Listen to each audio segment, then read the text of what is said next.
Sa wakas, dumating din. O asan yung service to water? Automatic na sana pag may customer kayo. Ayusin ninyo ang pag-aaral nyo ha. Kung ayaw nyo, matulad lang sa waiter na yun. Ihalo ko lang tong dahon ng samba-samba. Tapos haluin mo ng maigi na parang orange juice. Hi, Kuya Pedro. Ang iingay naman tong mga duwendeng to. Napakatalas talaga ng pandama mo. Sayang lang, namumuhay ka ng parang patapon. Masyado kang swerte sa beto-beto ah. Kung hindi yung pandaraya, siguro may kakaiba kang kakayahan. Anong klaseng pagbibintang yan? Ano ako? May sa demonyo?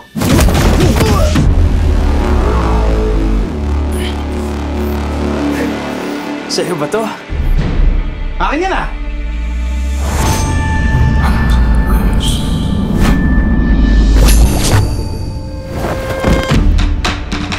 Namunyo ka!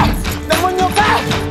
Alam kong isa kang may galing. Paano kung sabihin ko sa'yo may isang underground na kumpanya na nagbibigay pahintulot sa mga taong tulad natin na maghanap buhay?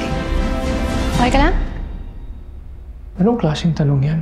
Ayos na ayos ka! Astig! Corny mong pakinggan, pero dito ako bilong. Sa wakas, may saysay na ang pagmumagaling ko.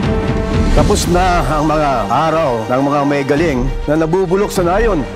Oo, gusto nating tumulong sa lipunan, pero hindi naman pwedeng hindi tayo makinabang. Ang kulang ay paggamit ng diwa o life force para manipulahin ang katawan o kaluluwa ng isang tao. Hindi ito likas na masama. Ako po, susubukan ko po. Paano mo naman masasabi na magiging mahusay ka sa ganito? Mahusay po ako makipaglaban. Hindi porket mahusay ka makipaglaban sa pisikal na mundo. Ang ibig sabihin nito ay mahusay ka rin makipaglaban sa dimensyon ng mga kaluluwa. Pinagkalob sa ating ni Bathala ang galing na mayroon tayo. Kaya kailangan nating gampanan ng tungkulin natin sa lipunan. Sa'yo tandaan na to. Di sa akin.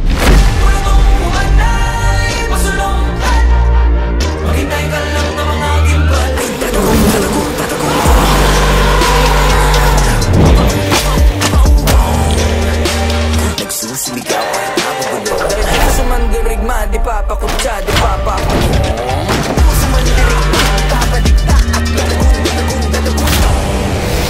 Bakit? Sino ka ba? Pedro Penduko!